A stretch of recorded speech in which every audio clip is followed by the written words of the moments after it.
Okay, 3 layers of tissues. So I'll show you in a moment. One of these layers is connective tissue, and that's on the outside. So outside is connective tissue. In the middle, there is layers of smooth muscle. Now, the smooth muscle does not push the blood along. The blood being pushed through the arteries is solely due to the beating of the ventricles in the heart. Okay, but what this does, the smooth muscle, is that it controls the diameter of that blood vessel.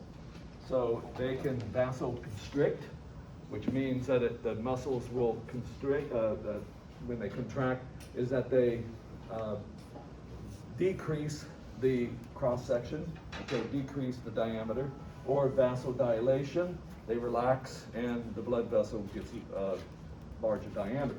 Now this is the way, and it's all under the control of your brain, okay, because your brain and nervous system, it has contact with everything that's happening in your body, and so there's signals through your nervous system, goes to the brain, you're totally unconscious of it, okay, you're not aware of it, but your brain is, and it notes where the blood needs to go, okay, and therefore it can, it's channeling all the blood into the right place, right?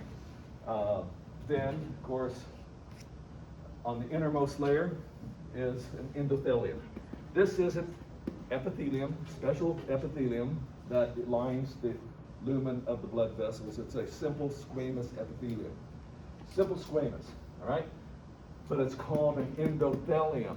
Okay, it's given a special name. It's a little bit different for most of these epithelial tissues in that it is leaky.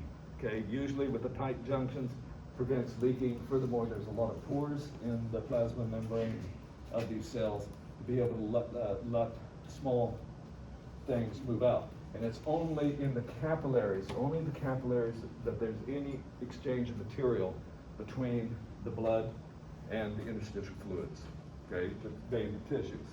And that happens only with capillaries. Now, this control for these muscles for vasoconstriction, vasodilation is really important because you have volumes and volumes of space collectively in the capillaries all throughout your body. You usually have about 5 liters of blood, 4 to 6 liters of blood or so. And if all these capillary beds were open at the same time, all your blood would disappear into those capillaries, and you go into what is called shock. Okay, in fact, this is exactly what happens when a person goes into shock, is that a lot of capillary beds are open, and your blood pressure drops precipitously. Okay, and usually it can be fatal. All right, so there's pores between these cells, and so if you look at muscle layers, connective tissue on the outside, middle layer of smooth muscle, and then the endothelium on the inside. Another difference here between veins and arteries, for one thing, in an artery, the muscle layer is thicker, okay, thicker than in the veins. Furthermore, there are one-way valves along the veins, the major veins, because once our blood is pressurized by the left ventricle, and as that blood goes through a capillary bed, pressure is lost. And so there's the pressure inside of a vein is very, very low, nothing to really push it along too much except for movements of your skeleton. If you walk, it presses on these veins, pushes the blood up, but we need these valves to prevent backflow, okay? And so that's a distinction here that arteries don't have. Now, get to use some of your physics here, because the flow of blood is like any liquid in a pipe, and therefore there's physical laws governing the flow of materials in piping systems, and the blood flow follows this particular equation from physics, where V stands for the velocity, Q is a coefficient dependent on the nature of the fluid, because different fluids have different viscosities. Okay, for example, water versus oil. okay? Oil is much thicker, and therefore Q for oil would be different than Q for water. Most of your blood, of course, is predominantly water, all right? And then A is the cross-sectional area through which the fluid is going. The velocity doesn't change, even if the cross-sectional area happens to change. So at one particular point, the fluid flow going through here, you would measure the same amount of fluid per minute or per second as over here, okay? So if this pipe gets narrow down here, what we're changing is A, and therefore here it has a much larger, A is large, compared to here. So if A, the cross-sectional area, decreases, Q is a constant, what has to happen to B? Has to be what? Okay, if we go from here to here, if we decrease A, what happens to B? Increases? It has to increase, okay? So you can see this with like a river, okay? Where the river is wide, the water is going slow, but if you come to a point where the river gets a little bit narrower, you see that the water speeds up, okay? So that's the same principle as what's happening here. And so, as a result, the velocity changes. It's high in arteries, but low in capillaries. Now, does that a contradiction, what I just said? No? Why not? Because there's high surface area in capillaries because of the lots of. Exactly. So even though one capillary is very, very, not very wide, we have thousands of them, okay? And all that ball of blood that's been going through an artery is now going through thousands of capillaries. Collectively, those thousands of capillaries have a large cross-sectional area taken collectively. And therefore, yes, this is what happens. Then it's moderately high in the veins. It almost reaches the same as in the arteries, but not quite. And there's reasons for that, okay? Because the total cross-sectional area of the capillaries is large. Okay, now, blood pressure, of course, is hydrostatic pressure that was created by the contraction of the left ventricle, right? And so that is pushing against the walls of the arteries. And the way it works is, of course, coming out, the highest blood pressure is right in the aorta as it comes out of the heart. And then as it branches into arteries, the blood pressure is dropping, till it goes through capillaries, then the blood pressure is totally lost, or close to totally lost, and it never recovers in veins, okay? So after passing through a capillary bed, pressure is gone, all right? So here's some graphs that sort of show that. This is not from your book, I got it from somewhere else because it at least has this here, that's a nice figure. But this is what's happening to the total cross-sectional area. We're looking at aorta, arteries, arterioles, capillaries, veins, venules, veins, and vena cava, is that cross-sectional area really increases as you go into these capillaries, okay? And therefore, what's happening then with the velocity is that the velocity is high in the aorta, and as it goes through these capillaries, the velocity drops to almost zero, and it recovers in the veins. However, it doesn't recover quite as much, all right? And, but here is the flow, okay? It stays steady, just like that formula, V is equal to Q divided by A, okay? Yes? So when we're talking about arteries, we're talking about like every single artery combined in the body? Yeah. Yeah. Exactly.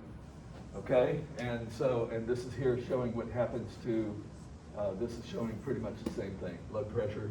Notice here, the blood pressure, that's why I think I don't have blood pressure here, is that the blood pressure high in large arteries, it drops as we go into the capillaries because of their total cross-sectional area, and stays low afterwards until it reaches the heart again, where the heart ventricles puts it under pressure. And so this is both in systemic systemic circuit, but same thing is true of the pulmonary circuit as well. Yes? The cross-sectional area, are you meaning like the diameter inside, like the? It's, okay, so here, this artery breaks into arterioles, breaks into capillaries. So we have a ball of blood going through here.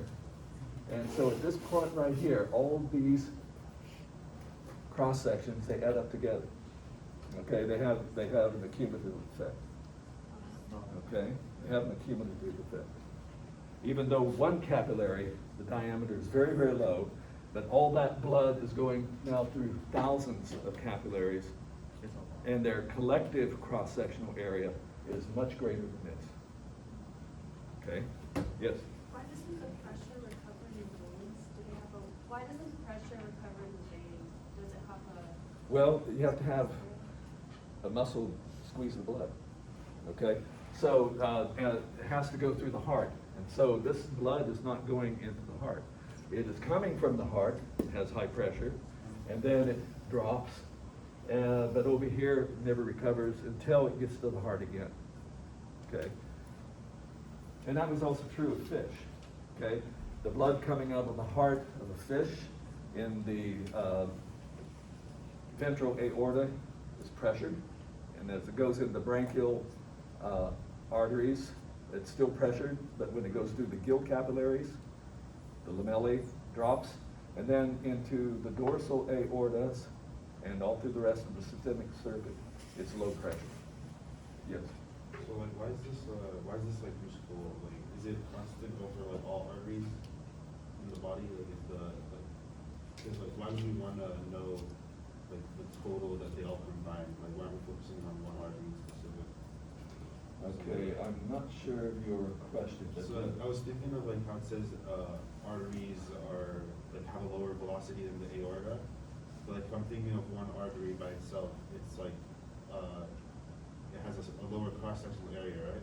Yeah. So it would be faster. So why are we looking at it as like all of the arteries together rather Okay. than one single? Well, because when that ventricle contracts, it's sending out a ball of blood. And then when that ball of blood hits a bifurcation in the artery, it will divide. And then when those divide again, that ball of blood is now being into several different arteries. So it's more. Their cross-sectional area is greater than in the aorta. So, but like when we have the blood literally flowing through the capillaries, right? That's not, through one single tube in the capillary, the velocity is lower. So, but why Yeah. do we like why do we sum them up if it's not? Well, because that's the effect of okay, let's try to look at it this way. You have a river, narrow, okay, water's fast, but then what happens to the flow of this is okay, here's narrow. That river then divides into this channel, maybe another channel, and another channel, another channel down here, and so forth, to another channel. Okay, this water that's right there, it has to maintain the same velocity through the whole system. So when it hits this bifurcation, some of the water goes that way, but it's staying together. Okay? And then down here, it goes that way, this way, all across here. That bit of water is in the same place, moving through. But if this cross-sectional area is greater, collectively, this plus that, plus that, plus that, is greater than this, it follows that law. So this law is referring to all that water that's passing this way. It stays together. And so really, these sum up to that cross-sectional area. All of them contribute to that cross-sectional area at that point. Okay? So the cross-sectional area here is greater, that means this decreases, that means V decreases. And just the opposite if we're going from large area to small. If this A decreases, then the velocity increases. Yeah, so this velocity is maintained all the way through. That's what the top graph is showing. Okay. Or not the velocity, that top graph is not velocity, blood flow rate. In other words, the amount of water that passes this point per minute will equal the same flow amount of water that passes this point. So it's just compensating for the high speed at Yeah. each one? Okay. Yeah. That makes sense. Yeah. Okay?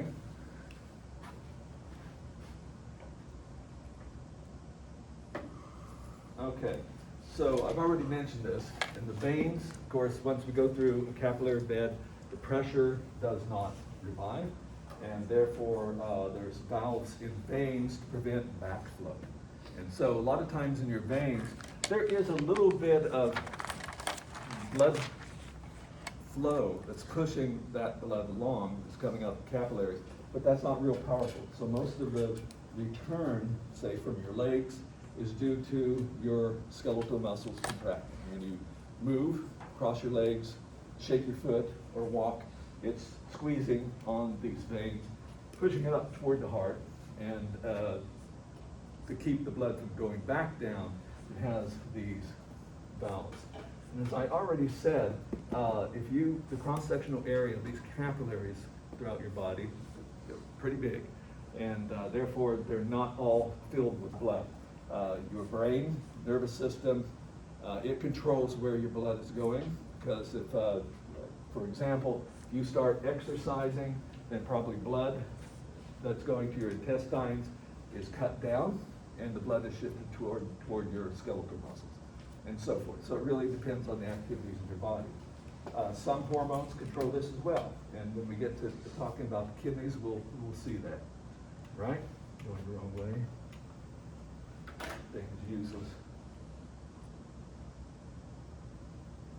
Okay, so exchange happens between interstitial fluids that bathe the cells and the blood, only, as I said, in capillaries.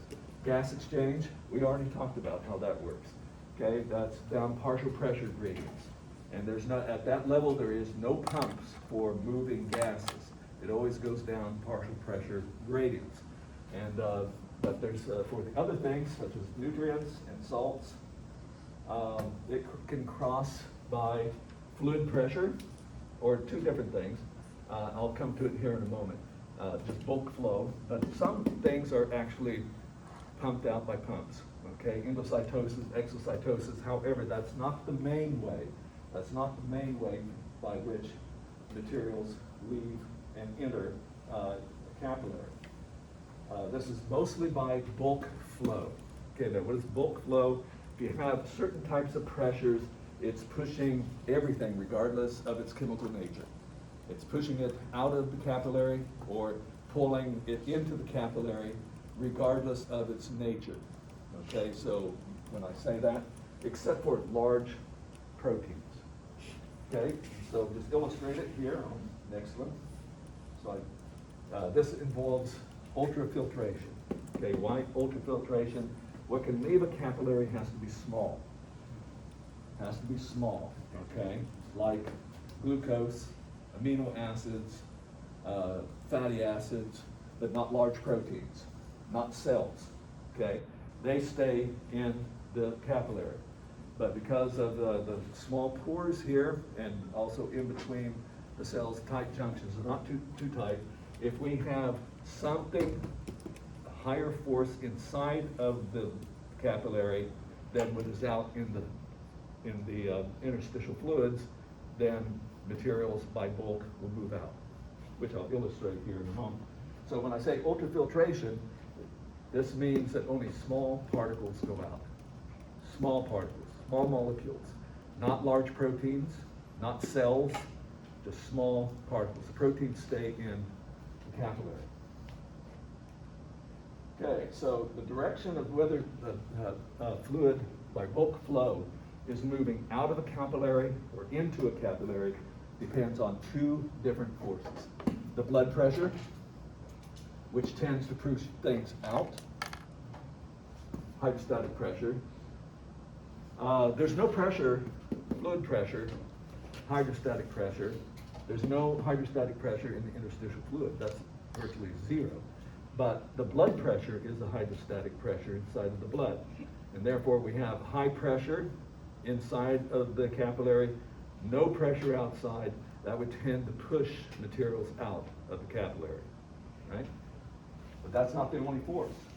We also have osmotic pressure, okay, due to different solute concentration. And that osmotic pressure is higher in the capillary than what it is in the interstitial fluid. Why is that? Because of the blood proteins. Because obviously, if we have bulk flow, materials moving up water, glucose, amino acids, the concentration, solute concentration of the glucose, fructose, amino acids will be the same inside as outside. Nothing changes, all right? But what is different inside of the blood vessels are the blood proteins. And they contribute to an osmotic pressure that is not present in the interstitial fluid. Therefore, the osmotic pressure is pulling things in, the blood pressure is pushing things out. But as we go through a capillary, the blood pressure changes. The osmotic pressure doesn't, okay? And so it's these two forces. So things tend to leave capillaries on the arterial side of the capillary and return into the capillary on the venous side. Yes? When you talk about blood pressure, you mean like the hydrostatic pressure? Hydrostatic pressure is, yeah, that's blood pressure. But we have to use this word hydrostatic pressure. It's the pressure of the fluid because the interstitial fluid is not blood, okay? It's still a fluid, but it doesn't have any pressure. Whereas the blood pressure does have pressure. So I'm using this hydrostatic pressure is a broader concept than just blood pressure. So the blood has all the pressure for both hydrostatic pressure and osmotic pressure?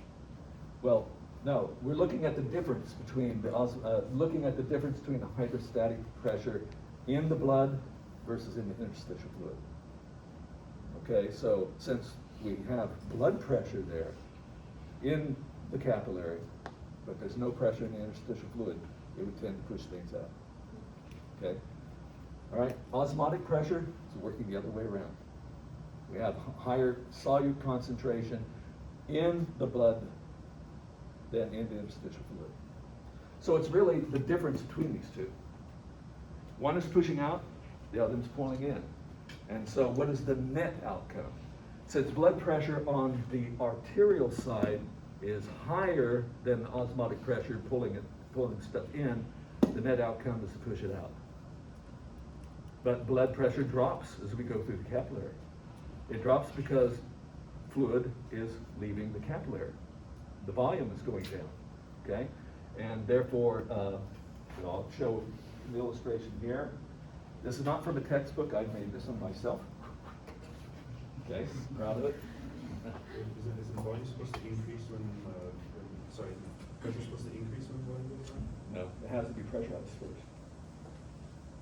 Yeah. It does, going back in, it's still low pressure, and it doesn't accumulate. You have to have a force to pressurize. So the pump is the... Yeah, Okay. yeah, you have to pressurize it. You can get it to flow in, and yes, it'll increase the volume, because these things, these arteries and things, they still have a little bit of stretch to them, to accommodate that. But it doesn't increase the pressure, okay? All right, so here, blood pressure. By the time, notice here, it's dropped down to 32 millimeters of mercury. When it comes out of the aorta, actually when it comes into your arm here, down the subclavian artery, this is where you measure your blood pressure. Usually the highest pressure is, if you're healthy, okay, is 120, okay, all right? Actually, it goes from 120 down to 80, back up to 120 because we have the ball blood, another ball blood, all right? So, but by here, the pressure has dropped down to 32, 0 out here. But the osmotic pressure of the blood, because of the blood proteins, is 22 pulling in. So it's the result of the difference between those two, which is 32 minus 22 is a net 10 pressure going up. Therefore, materials tend to leave this side into the interstitial fluid, right? But that blood pressure, by the time we get over here on the venous end of it, the blood pressure has dropped. The osmotic pressure of the blood proteins is unchanged, still 22. But it's the difference between these two pressures. This is 15 minus 22 gives us a negative 7, which is net direction is in. So materials are leaving on this side, bathing the tissues, and being pulled back in on this side, right? Then it goes on. So the venous side would lose, or the net pressure would be lower in the venous and the Yeah. arteries. So what is changing across here is the pressure, hydrostatic pressure of the blood. That's what's changing. The osmotic pressure is not, because the protein concentration doesn't change. All right? Therefore, the osmotic pressure remains. The concentration of amino acids, glucose, everything, stays pretty much the same. Of course, these cells are going to be taking up that, so we are unloading some of it. It contributes somewhat to differences in osmotic pressure, but this is basically how it's happening. Now, what happens when you starve? Okay, first of all, you're using up your carbohydrates, then you use up your fats, and then you start using proteins for cellular respiration. And a lot of those proteins, some of them come from your muscles, some of them come from the blood, okay? So what's that going to do to the blood pressure coming in here is it's going to lower it under severe starvation conditions.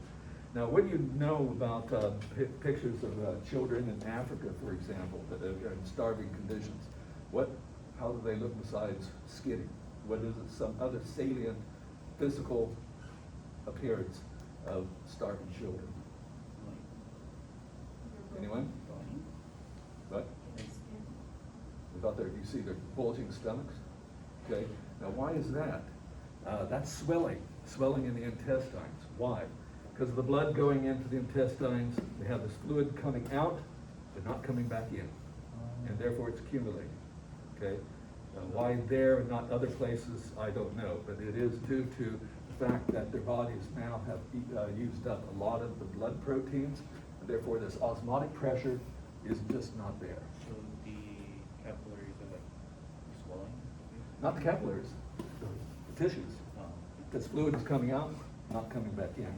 And that's exactly what happens. Even when you hurt yourself and it swells, what's happened is you've made these blood vessels leaky. Furthermore, damaged ones, they release certain types of chemicals to make it leaky, more so than it would normally be, so that fluid does accumulate in the tissues, and we call that swelling, okay? And that's due to damage. Now, when it comes back in on the venous side, not all the fluid that went out comes back in. Only about 85% of it, okay?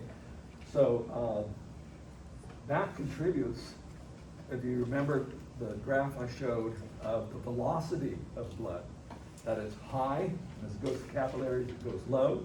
Velocity goes up again when we go into the veins, into the vena cava. However, it is not as high, the velocity is not as high as in the aorta. That's because 15% of that fluid did not get back in. And so the blood that is coming back to the heart doesn't equal the blood that was leaving the heart to begin with. So what happens to this 15%? It is drained into the lymphatic system, okay? So this is a low pressure circulatory system, independent of the blood system, and there are capillaries like lacteals, called a lacteal in the digestive system. However, there's other lymph capillaries all throughout the body that they'll collect this fluid, and the lymph system will carry it back to the same place that I mentioned before, to two entry places on your shoulders. and then that fluid is dumped back into the blood, okay? So that by the time it goes back to the heart, it's been recovered. Just like veins, the lymph vessels have valves to prevent backward flow. And there's no pumps, therefore all the lymph fluid is propelled along by your skeletal muscle, by movements of your body. And eventually this will go back into the circulatory system, 2 locations on your shoulders. Are all lymph vessels with valves because there's no pump? What's that? Do all lymph vessels have valves because there's Yeah. no pump? Yeah, they have valves to prevent backflow. Yeah, those are similar to the ones in the heart, is that, they've evolved in such a way that they can open in one direction, but if we get trying to flow back, they slam shut. Yeah, they don't evert. Okay, now along the lymph system, this is also a good system for the spread of viruses, cancer cells, bacteria, and therefore along this lymph system, there are lymph nodes. So sometimes when you get sick, especially when you're a child, you have the tonsils. Tonsils happen to be lymph nodes. They swell up, and sometimes you can feel these lymph nodes that are in your throat, but they will swell up. That's because immune system cells will move into this tissue to fight these infections, white blood cells. Okay, so the blood. So those are the blood vessels and the exchanges and capillaries. The blood itself is connective tissue. We've already gone over that, but its matrix is liquid. Okay, and then we call that plasma. So it consists of normally, it varies from person to person, but on average about 45% happens to be cells, and 55% is plasma. Plasma is mostly water. And the amount of blood that you have in your body varies between 4 to 6 liters. Obviously, it depends on the size of the person. Yes? What did white blood cells mean on the last slide? Like, is it part of the lymph nodes or the lymph No, nodes? no. White blood cells are part of, they're cells. They move around in your body. They're part of the defense system. But they frequently are found in higher numbers in lymph nodes. Okay. Yeah, so they're frequently there. Yes. So do they go to the lymph nodes from that 15% of the blood? Some of them do. Some of them due to chemical signals. You know, if there's an infection in one of the lymph nodes, the tissues will release chemical signals that will attract macrophages to that area. And so a lot of times macrophages are all throughout the body. They're amoeboid, they're moving. They can move into the blood system and move out, usually in capillaries. So like what's the difference between like lymph and, or is that like next to it? Well, the lymph would be not the same composition as plasma, because, you know, it'd be lower in nutrients, lower in but it would still mostly water. Yeah, but it would have some glucose, it would have some amino acids, but not as much as normal in the plasma. Yeah. Okay? So plasma, 90% water, and it contains electrolytes. These are like sodium and chlorine, and they're important for the osmotic balance, and also proteins, blood proteins. Plasma proteins, they're also, I don't have it up here, but as I said, they also contribute to osmotic pressure.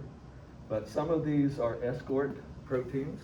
They carry hydrophobic entities such as lipids, cholesterol. Some of these proteins are antibodies. Okay, defensive proteins have been produced by beta or B cells, B lymphocytes, and also clotting factors. Okay, because if there's damage to the blood system, you bleed, and we need to quickly plug up that hole, and therefore these clotting factors. Blood clotting is very complicated. We don't understand everything that's going on there. Okay, so these are some of the functions. Now, serum. This is a word that is sometimes commonly used as interchangeably with plasma, but it's not the same thing. What serum is the plasma without the clotting factors. Okay, so all the blood clotting factors have been removed. And a lot of times with storing blood for blood transfusions or other purposes, they have to do this. They'll have to remove the clotting factors or else the stored blood will clot. Okay, and there's other things here, all of the nutrients, because this is also the transport system, how monosaccharides and amino acids, how they're moved throughout the body, is by through the blood. Metabolic waste, okay, this is usually a little bit of ammonia, but ammonia is highly toxic. And so usually what happens is that the ammonia that's produced in cells in the body are hooked with a alpha keto acid, an alpha keto acid to form glutamate and an amino acid, and which has has 3 amino groups to it. Okay, 2 on its side chain, 1 is part of the amino acid, and that's how the ammonia or the amine groups are transported to the liver, is as glutamine, and then they're deaminated, and then liver cells combined with carbon dioxide to form urea. Urea is then put back into the bloodstream where the kidneys will gather it up, and we'll talk about how the kidneys do that. So that's what we're talking about, the metabolic waste there. And the gases, carbon dioxide, of course. Some oxygen, okay, most of the oxygen is being carried by hemoglobin. However, the oxygen that is dissolved in the blood, it is what contributes to the partial pressures, okay? And then hormones, of course, that's another way. So the cells, erythrocytes, these are the red blood cells, have a lot of them. In just 1 milliliter of blood, 5 to 6 million. And they're stuffed with hemoglobin. Mammals, as you saw looking at frog blood, okay, if you looked at frog blood, human blood, mammalian blood is the only vertebrate blood that does not have a nucleus. So that could be an apomorphy for this group too, okay, that I had mentioned before, all right, or mitochondria. And so now the cells, stem cells from which they come from, and before these red blood cells, erythrocytes, are mature, they do have a nucleus, and they do have mitochondria. But when they reach maturity, these will be broken down, okay, removed.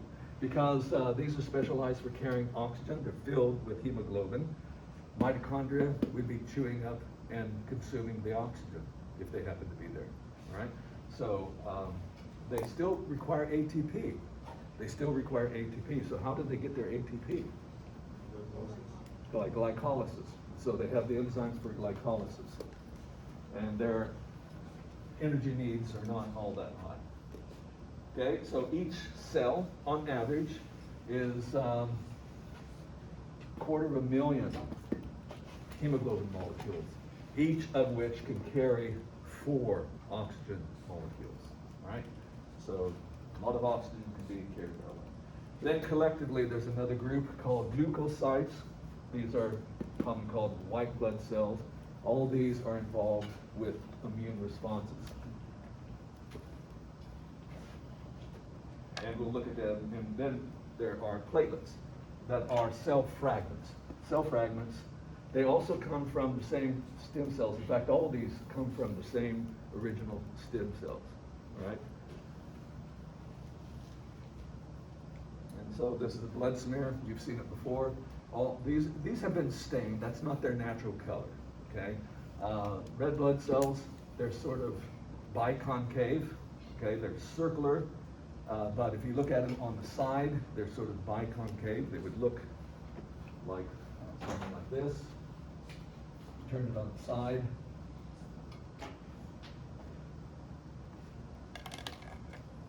Like that, okay? It looks scrunched in the middle, and that's where some people will see a clear spot there and mistake that for a nucleus. Okay, they don't have a nucleus. Okay, that's just because it's thin in that spot. These are leukocytes. In fact, this here is something called a neutrophil. Neutrophil, that's a neutrophil. That's a monocyte. okay? And then the platelets are these little fragments right there, okay? And I'm not gonna dwell too much on this. I just want to point out that we have pluripotent stem cells that are from which these particular cells in blood come from. And these will divide and form two other branches of stem cells. Once again, this requires a change in gene expression, okay, due to certain signals. So the myeloid stem cells gives rise to all these different types of cells, including red blood cells, that's erythrocyte. All these happen up here: neutrophils, basophils, eosinophils, monocytes, and so forth. And it doesn't have macrophage up here, because these change from monocyte to macrophages. They can change back and forth. All those come from myeloid stem cell. Lymphoid stem cells, B lymphocytes and T lymphocytes. These are part of the innate immune system, except for the red blood cell or the platelets. These types of red blood cells will, or white blood cells, have a general defense. They don't recognize specific items like a specific species of bacterium or a specific virus. They would sort of, with certain signals, they would attack almost any foreign object that doesn't belong to you, okay? It's called the innate immune system. These are the acquired immune system. When we get a foreign object in here, first of all, these guys will try to contain it, but that stimulates the production of a certain type of T lymphocyte, carries a protein that looks just like an antibody, and we have millions of these things that they have different receptors on ends of them. And they're trying to guess at all the stuff that's out there, all the different types of antigens that are out there. It's like shuffling the proteins, all right? So if we have a virus that has a protein that matches that particular antibody on that particular T cell, it will start stimulating a similar type of B cell. These will proliferate greatly, just one lineage. All of them will start producing the exact same antibody that will attack the invader.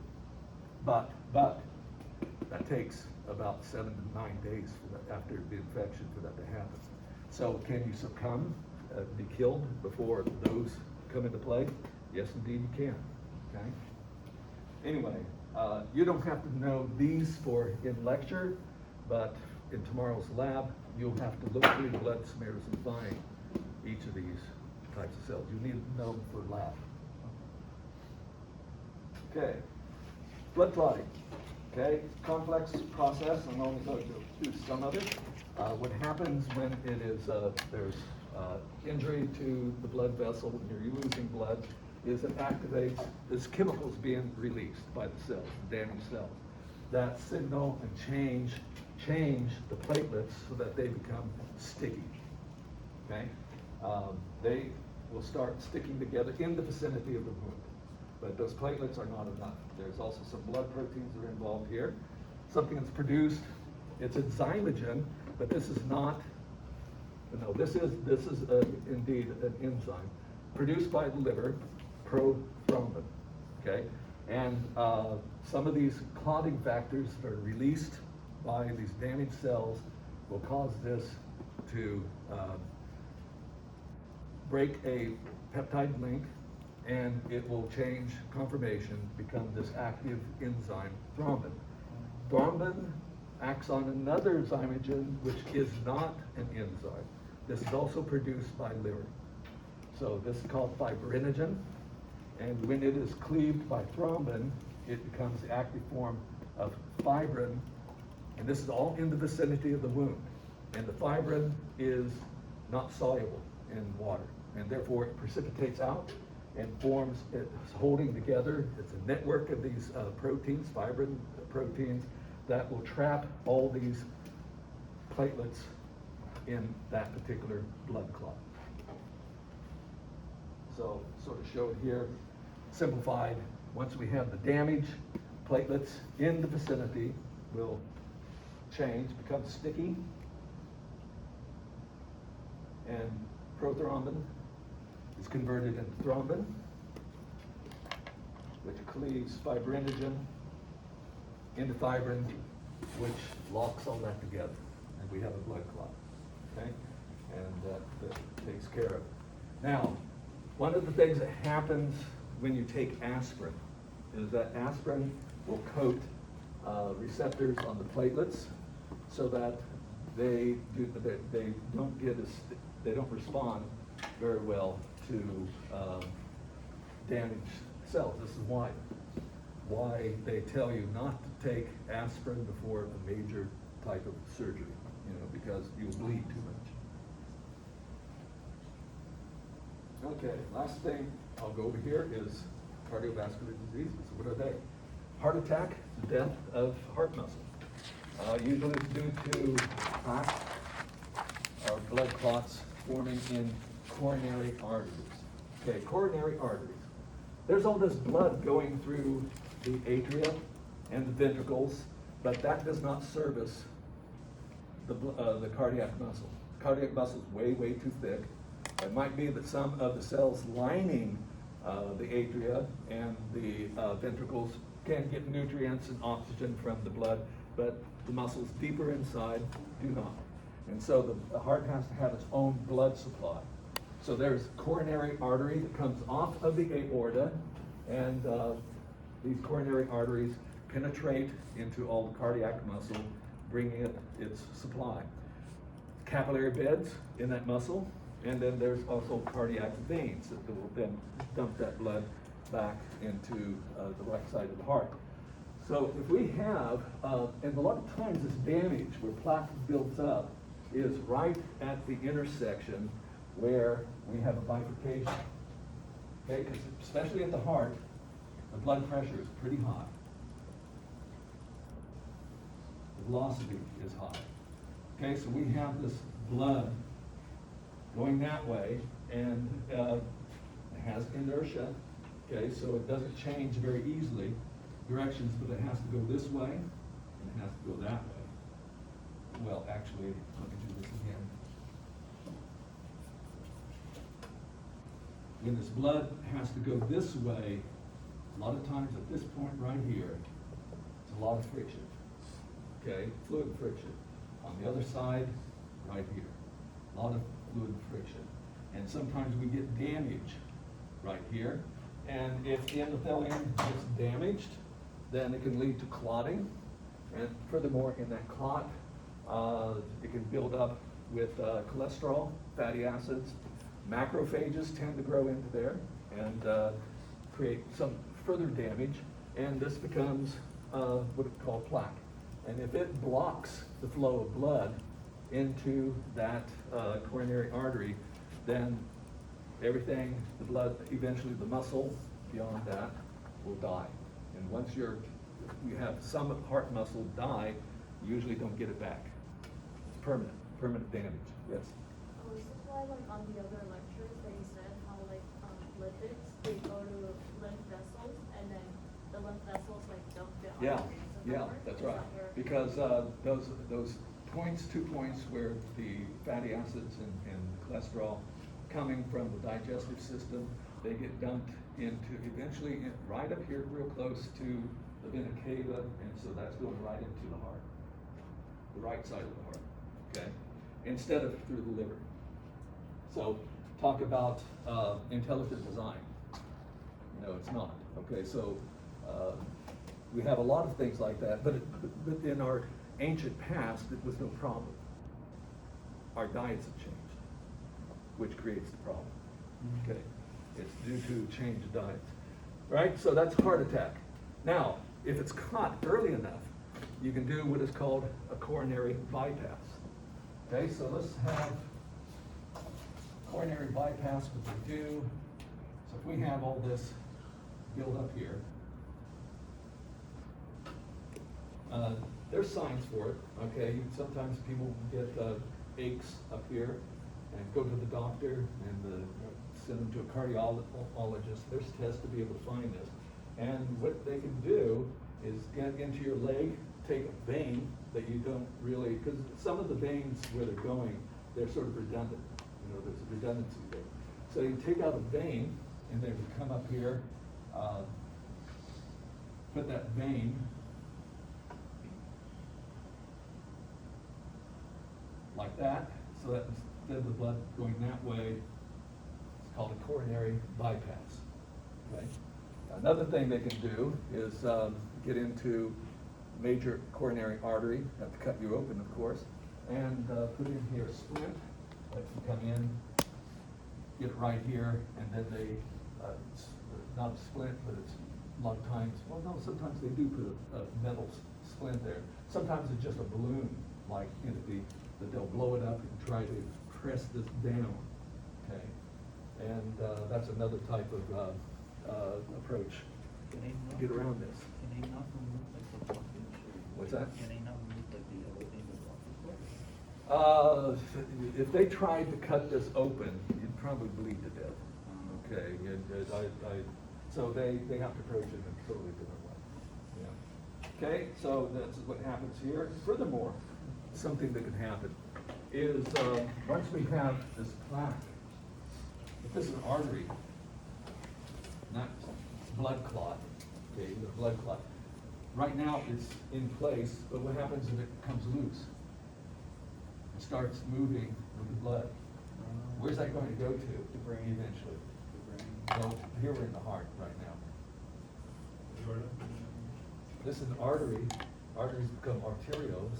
Arterioles become capillaries. Is that going to get through a capillary? No. No. In fact, it's not even going to get through arterioles. It'll plug the arterial and therefore cut off the blood supply to wherever that capillary bed downstream is, leading to the death of the muscle. And usually that can be real quick. Okay? Be real quick. Stroke is the same thing that happens in the brain. Okay, so you can have a clot, plaque that shuts off the blood flow to a certain part of the brain, and that will lead to the death of neural tissue, and it's not recoverable. Okay, once it's gone, it's gone. So this blood clot, a lot of times these clots are associated with the plaque. All right, plaque. If it's stationary, it's called a thrombus. If it is moving, it's called an embolus. If it breaks off, and usually these very frequently for strokes, it's due to a blood clot that has broken off. It's plugging up major artery to a certain part of the brain.